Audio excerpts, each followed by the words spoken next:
which is FIDO for developers, everything you always wanted to know but were afraid to ask. And you're going to get a chance to ask. So what we have here is a panel, and by popular demand, we have Vittorio back, an encore act here, and he's joined this time by Nick Steele, who's a principal security engineer from Gemini, and Simon Law, who's the CEO of LoginID. Vittorio. Wonderful. Thank you, Dave. Buongiorno, everybody, and welcome. I'm here again, but this time you will not hear me talk all that much. I'm chartered to do a bit of moderation for this panel. I don't think there will be a lot of need for moderation because we all seem pretty, not a very unruly crowd.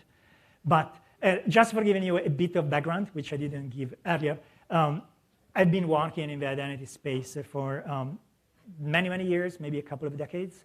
And I've always tried to work on the intersection of identity and developers, even before it was cool. One might argue that today still isn't cool because we are all geeks and similar, but still. And so I'm very interested in WebAuthn as a very promising way of raising the bar in terms of quality, both for security and quality of life for our customers and developers. And so I'm very, very curious to see what will happen in this panel. But before we start, I'd like my panelists to introduce themselves. And you can fight for the right to be the first. Hi, I'm Nick Steele. I actually, my identity and authn journey really started with WebAuthn back in, I think, early 2017. I was at Duo Security before we got bought by Cisco, or they got bought by Cisco, and then I was on a research team there, and we were asked kind of like, well, what's the next thing after U2F, and how can we move on from push MFA, which was sort of Duo's bread and butter at the time. And I went out and I found WebAuthn, and it was kind of in its early forms back then. I actually, with the help of JC Jones, who was at Mozilla at the time, and the help of Adam Powers and some other folks in that like early FIDO community, was able to build one of the first like public open source examples of what a FIDO 2 server looked like, and taking that sort of like momentum both to Duo and the open source community around that at the time was really like how I got started and what really kept me excited in the space. So since then, I've been pretty active in the W3C working group, helping kind of drive the relying party standpoint there. W3C tends to be pretty heavy on platform vendors, so Google, Microsoft, Mozilla, Apple, vendors who are providing a lot of the hardware often don't get the perspective of my side of the house, where we on the relying party side need to actually make the standard usable with our applications. So with that in mind too, I started with the help of some other folks at W3C, the WebAuthn adoption community group. And we've been working really closely with FIDO and Yubico to help drive a lot of initiatives around education, adoption, and we recently helped FIDO with the hackathon that they were supporting to help make WebAuthn just more accessible to a lot of folks. Wonderful, fantastic. That's very pragmatic approach. Love it. Thank you. What about you, sir? Yeah, my name is Simon Law. So my journey into FIDO actually started way back. I was in the credit card payment space for my entire career, and stumbled upon the FIDO initiative when I was working at Visa. And one of the theses was, how do you increase conversion rates? So as you know, e-commerce transactions right now, you typically just type your credit card information and then magically authorization happens. But as you know, there's a lot of fraud that occurs. So how can you both increase security and also maintain the convenience? So that's kind of the trade-off. And I got really excited when I started looking at the standard. And at that time, FIDO was Visa was a board member of FIDO, but wasn't very active in the user group. So I took the initiative to actually participate, and I think the intersection now of strong authentication, identity with e-commerce and payments is gonna happen. I'm really excited to see how that's gonna come about. There's attempts to do this in a proprietary way through like Apple Pay and whatnot, but I see that the industry is good for a level where it's standard across all the platforms, and you really get that assurance from the hardware and biometric. That's what's the exciting part. Yep. That's my Wonderful. background. Thank you, Simon. That is pretty good. Oh, no. Now I can see myself. All right. So we are going to have 3 open-ended questions, which we'll do.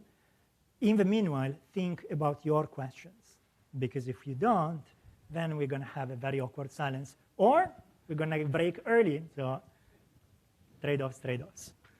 So let's stay with you, Simon.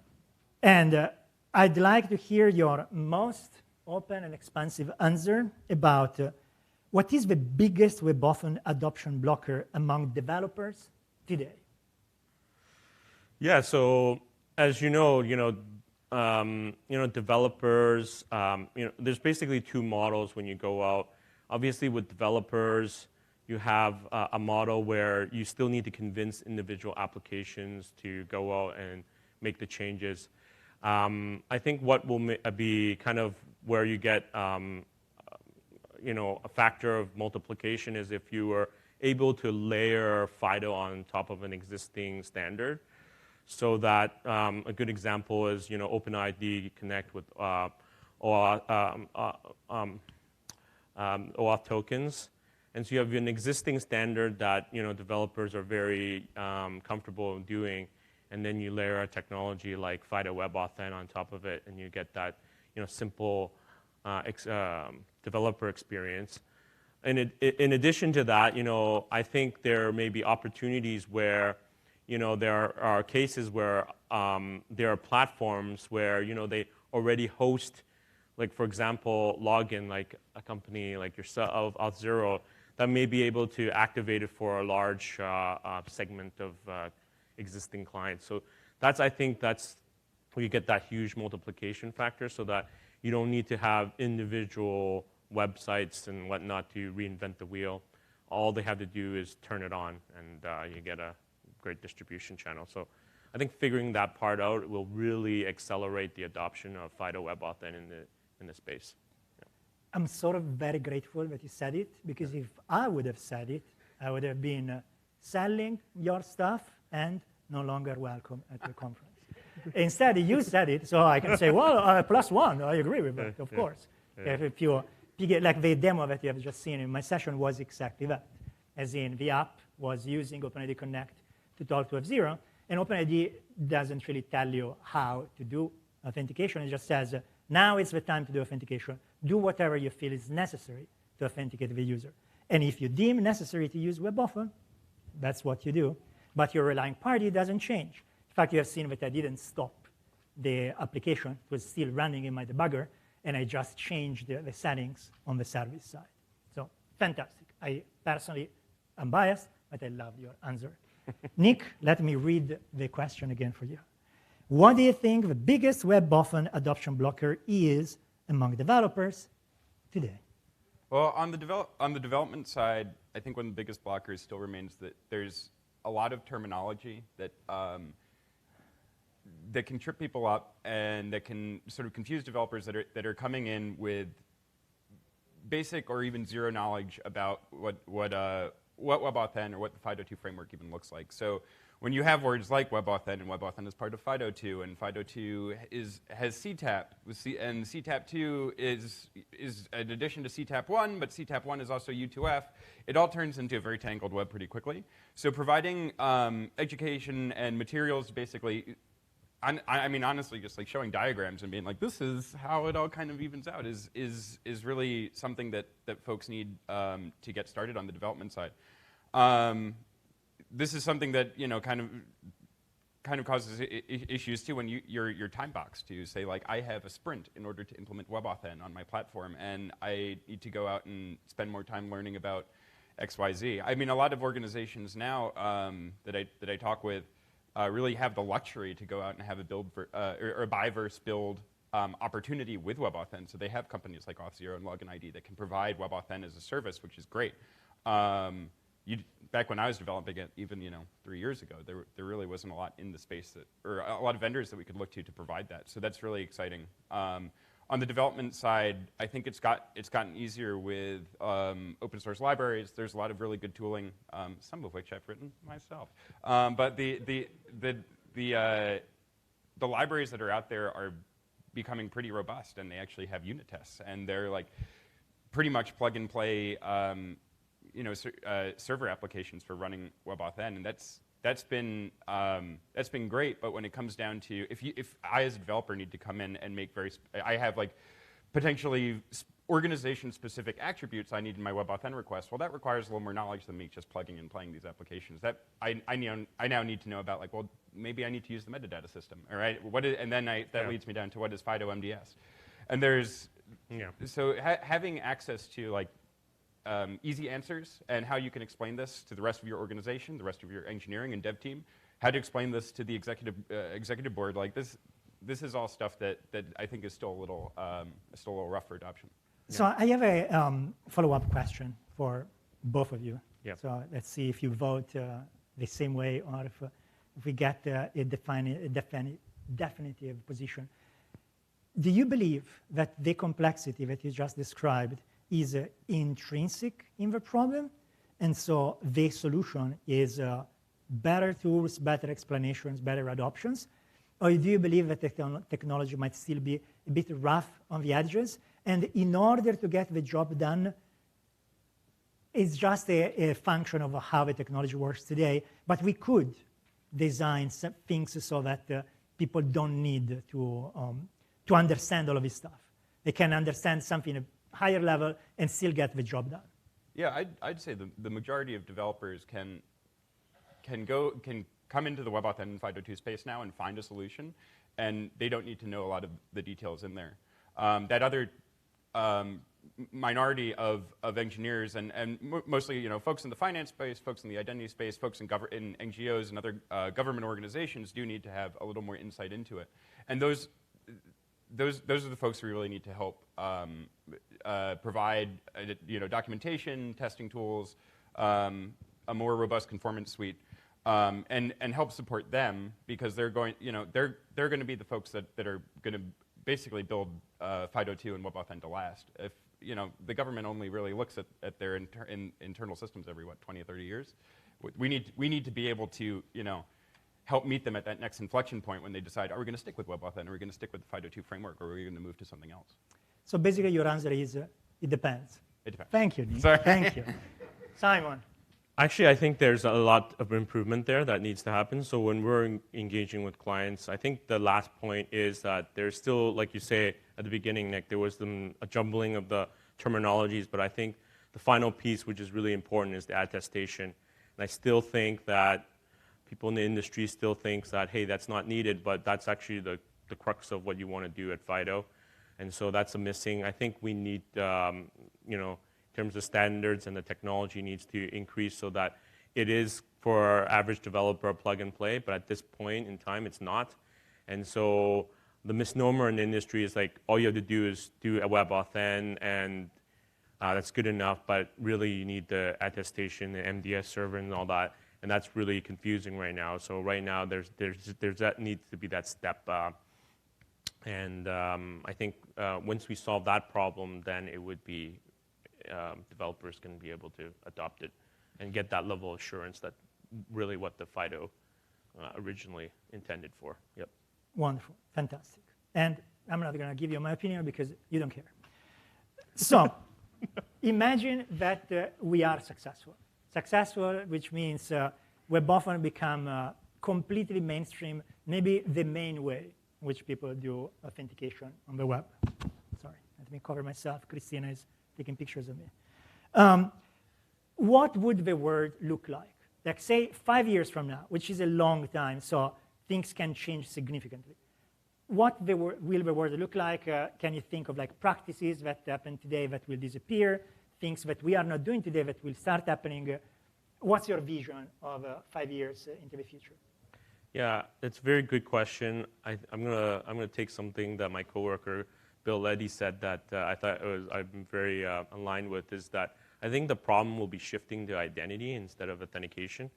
I think authentication will be a harder problem for hackers out there, and then now they're going after the identity side of the equation. So that part, I still think it's evolving, and so my prediction is there's going to be a lot of adoption within the 5 years, but then I still think it's like a never-ending problem. The next iteration is to cheat you at the identity level. So there's technology now with liveliness detection, getting government-issued IDs, which is good, but I think that's where the fraud will come.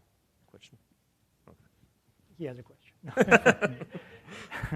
So, there's a question. We have to give a chance to Nick to give his vision of the future, and then we'll open up the questions. Assuming he does in less than 5 minutes. Yeah, hopefully. I could do this. My vision, I present two futures. My big dystopian future fear is that WebAuthn and FIDO 2, it will sort of be only as a service. It'll be a pretty centralized process. A lot of really, really good work is, and I don't mean this I mean this in the nicest way possible, I swear.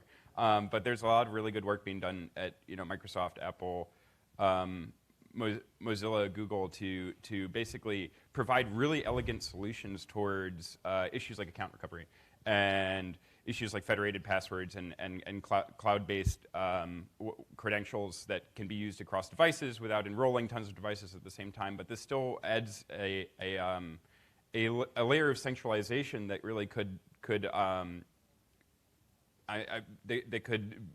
cause sort of like a vendor lock that I'm afraid of. I really don't. One of the really nice things that I find interesting about WebAuthn, and sort of after drinking all my blockchain Kool-Aid at Gemini, I really am interested in seeing, well, what does a decentralized WebAuthn system look like, and where can we go from there? So I think in the future while there's going to be these great really well thought out applications of FIDO2 from big vendors, I still really want to see what's happening in the decentralized space and how we can actually start looking at sort of like trustless authorization and trustless authentication, where WebAuthn credentials are being stored in interesting and new ways. Yeah. Thanks, Nick. And everyone who knows in this audience knows that I'm doing a superhuman effort not to comment on what he just said. And I'm just going to give the floor to John, who can ask his question and save me from doing something unrecoverable while I'm being recorded. My question was kind of for Simon, but it was kind of a half smart-ass and half real question. But sure. When you talked about identity, I thought myself, can you please define identity? All right. Yeah. Wow. So we had another 5 hours, right? Start the clock. Yeah, so that's a great question. Identity, I see more of the ability for you to tie kind of who you are, and FIDO is still an authentication solution, and identity is still you're attaching your authentication is something that you do to prove yourself each time, but then who are you proving to? So that individual, who it is what I consider, at least how I describe it to our customers and whatnot, that's identity. Hopefully that answers your question. So I'd like to hear what Vittorio thinks on all the questions he asked everybody else. Go for it. My short-term memory is very short indeed. When I was young, I did things I shouldn't have done. So I don't really remember. No, I think that for me, super quick, the adoption blocker, the biggest, is the distance between the people that do the products and the people that use the product. So we have a curse of knowledge, and we are so deep into this that we say key for everything. Even when you look at stuff, it's just like those are not keys for the end user, and that's one. In terms of the future, honestly, I have no idea, but I sure hope that is not what Nick suggested, because I am not a big fan of I'm a fan of user-centric identity. I'm a fan of privacy. I'm not a fan of the Klingon language and elves from the hills and elves from the seaside, because they do not exist. And so defining the grammar of the language that we're using, to me, seems an empty exercise when there is so much that we need still to solve. And I'll stop here because we still have 1 minute and 5 seconds. And I'm going to take one question. Sorry, folks here. I'll take one question. We can from do it online. offline, so I will not embarrass myself when I answer. So, is attestation of the authenticator or limiting allowed gestures something that is readily supported in available libraries today? How would you rank the difficulty of implementing this? Do any of you see this being asked for today? Ooh, that's a good question. Are you asking for libraries that support attestation out of the box? I assume he's looking for libraries that support things like being able to do select authenticators based on attestation and so on, limit use of gestures. Oh yeah, that's all like easy config with a lot of the tooling out there. I mean, when you use the metadata, you need to basically have a way to talk to the metadata service. But for the most part, yeah, that's a pretty standard option that you want to set when you're running it. So a lot of all the applications I've seen have the ability to say like, yeah, it's user verification preferred, or don't use it. But that comes out of the box. Excellent. Thank you very much. And we've run out of time. Sorry again, not enough time for more questions. Please thank our panelists. Appreciate all your thoughts. Very helpful to everybody here. Thank you.